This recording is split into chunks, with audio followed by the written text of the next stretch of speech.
Okay, so I don't understand. Okay, I'm gonna be getting I'm gonna be getting into Call of Duty and Battlefield 5. Call of Duty Black Ops 4 and Battlefield 5.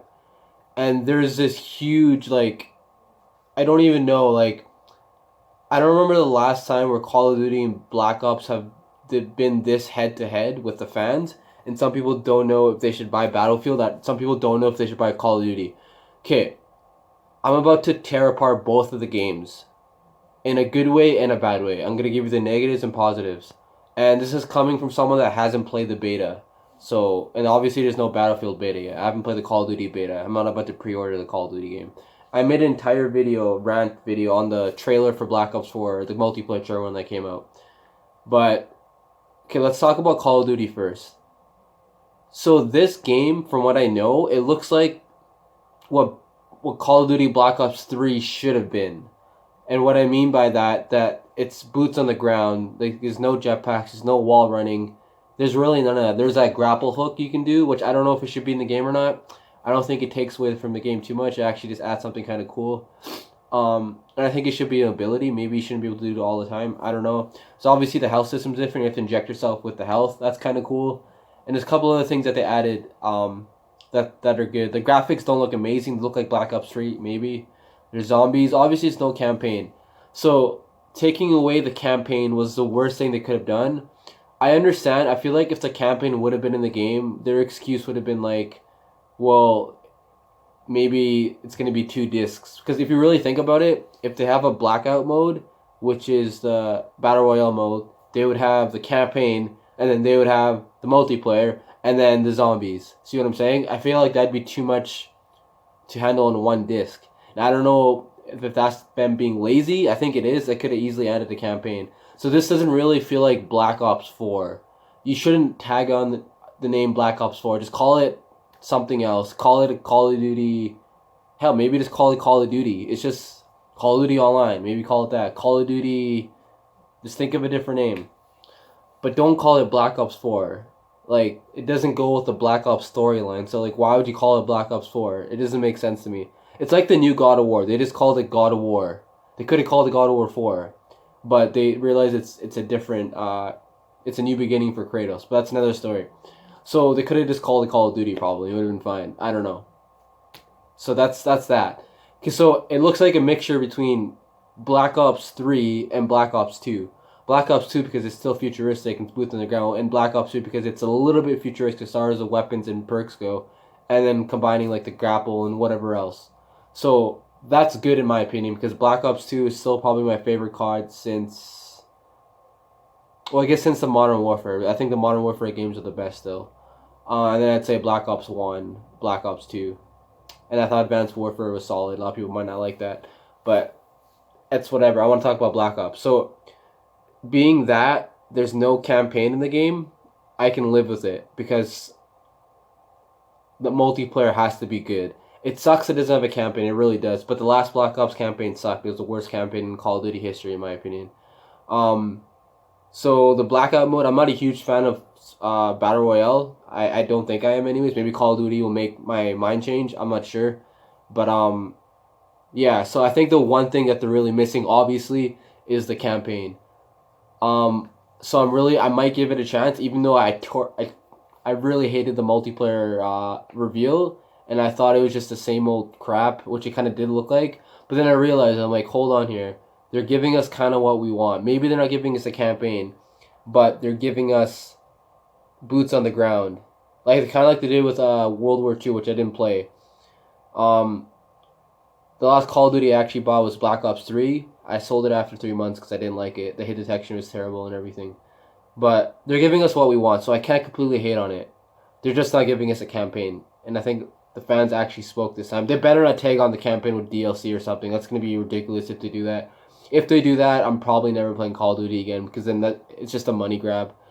But okay, so Battlefield. Battlefield has always been good. Battlefield 1 is great. It's still one of my favorite shooters besides Rainbow Six Siege. So Battlefield 5 looks like Battlefield 1 but better, and it's obviously World War II. So seeing that they're both World War games, it's not much different as far as the gameplay. It looks a lot similar. It just looks like a better Battlefield game, almost like what Battlefield 1 could have been if it wasn't set in World War 1. See what I'm saying? It would have had more weapons, the environments would have been different, gameplay mechanics, sure. So if you look up Black Ops 4, I call it 4, and I hate saying that because it doesn't feel like a Black Ops 4, like I said. It should have been Black Ops 3, and Battlefield 1 kind of could have been Battlefield 5. I just don't see the big difference. I feel like they could have went Vietnam or something. Hell, maybe a futuristic Battlefield. They haven't done that. They could have copied Call of Duty for sure, I guess, but in the past Call of Duties, but it would have been a little different. Maybe not completely futuristic. So I don't know if I'm gonna get Battlefield 5. And obviously the whole agenda of them pushing a main character as a woman and the women don't belong in World War games and there wasn't a lot of women in World War II. That's a whole nother story. It's a political agenda which I don't really care about as long as it's not impacting my life. I think people should focus on the gameplay and the story and all that. And it's gonna have a campaign unlike Call of Duty. So if that's good, hell, the reveal trailer looked pretty good, even though it wasn't super realistic gameplay. I think it had a little bit of advantage over Call of Duty because they only showed multiplayer, because they only have multiplayer. So you have this game, Battlefield 5, that it looks similar to Battlefield 1, just amped up a bit. Then you have Call of Duty 4, that should have been Call of Duty Black Ops 3, but looks better than 3. So it's like, it's two games I feel like we should have. It's almost like they're coming out, the Battlefield's coming out with the new one like two years later, and then Call of Duty comes out every year. So like if I feel like if you have Battlefield 1, there's really no, especially if you're still playing it, you shouldn't. For me, I'm not gonna go out and get it right away. If there wasn't a Call of Duty coming out this year, obviously there is, every year it comes out. Um, you know, I actually might. This sounds crazy, but I might pick Black Ops 4 over Battlefield this year. I picked Battlefield 1 last time because I canceled my Infinite Warfare pre-order once I played the beta. I didn't think it was worth buying. Wasn't that great of a game. So I don't know. I just feel like the fans are so split. Like it's like if you want both games, buy both games. If you have the money, you get both of the you get both sides of the best experience. You get a realistic, historic game. In my opinion, with better graphics and probably better gameplay. I'm not sure. Or you get this somewhat futuristic game with maybe more fun multiplayer, even though I think Battlefield's pretty good. And then you get zombies, which is always fun. Then you get blackout mode, which I don't know. So it's very, like, in my opinion, it's hard to choose. But like I said, Battlefield 5 looks like Battlefield 1, but better. But it still looks good. And people, I don't know why it's getting so much hate. It's all because of the political agenda they're trying to push, which the way they tried to do it it's pretty bogus. I don't think they should have done it like that. It's pretty messed up. But then you have this agenda with Call of Duty. Not really agenda, but just them being lazy. And they say they're trying to reinvent Call of Duty and make it innovative, but they just copied Fortnite and Rainbow Six Siege. So, as far as gameplay and what modes they're putting in. So, here you have one side with Treyarch. They're being super lazy and copying other games and taking credit for it. And like, hey, we made this. Or they're not really saying that, but they're like, oh, we're being innovative. They're really not. And then you have Battlefield 5, which are not really doing something completely different of what they did a couple of years ago. But that's okay, because they don't come out with a game every year like Call of Duty does. So Call of Duty should be trying harder at this point. They knew World War II didn't do as good as they thought it would. So now they're coming out something a little bit sooner. It's coming out in October instead of November. So all I'm saying is both games have their faults, but the way people are looking at Battlefield, it's for the wrong reasons. The points I'm bringing up at Battlefield 1 and 5, I think those points are good, and you kind of like should make your mind up between that.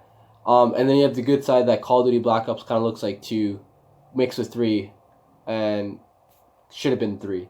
So you see what I'm saying? So it's a very mixed batch of good and bad with both companies and both games. But I think overall, if I were to pick one, like, I think Call of Duty has the edge. Because I haven't, like, personally for me, I haven't bought a Call of Duty in a few years, like I said, since Black Ops 3. And I only had it for a few months. I'm just worried that it's going to be more like Black Ops 3. I just hope it's not exactly like that. I hope it's more like Black Ops 2. But I don't know. If you play the beta, let me know. Like, I've heard mixed things about it. I just feel like people should relax. They should focus on the gameplay and if it's fun. Call of Duty's usually fun for a few months, and then it just goes to shit. And then I think Battlefield 1, no matter what, it's always going to be fun. Or sorry, Battlefield 5. Battlefield games are always fun. Like, I'm still playing Battlefield 1. But anyways, there's a lot to talk about. But I just kind of rambled and kind of gave my, I guess, small opinion. Like, I can make this video an extra 10 minutes if I wanted to. But, like, I think those are the points that more people need to focus on. Don't focus on the political agendas. Because a lot of time, there's stuff that you might not even know about. You might buy a game, you might not think there's even agenda involved with it, and then you find out later. Maybe you never do. So I do blame the company of EA for pushing it so down our throats. Like especially even with The Last of Us and Naughty Dog, they did the same thing. So, but like I said, just try not to focus on that. Focus on the actual game. And Battlefield's always been good. And focus on Call of Duty what they're doing. So that's all I gotta say. Peace.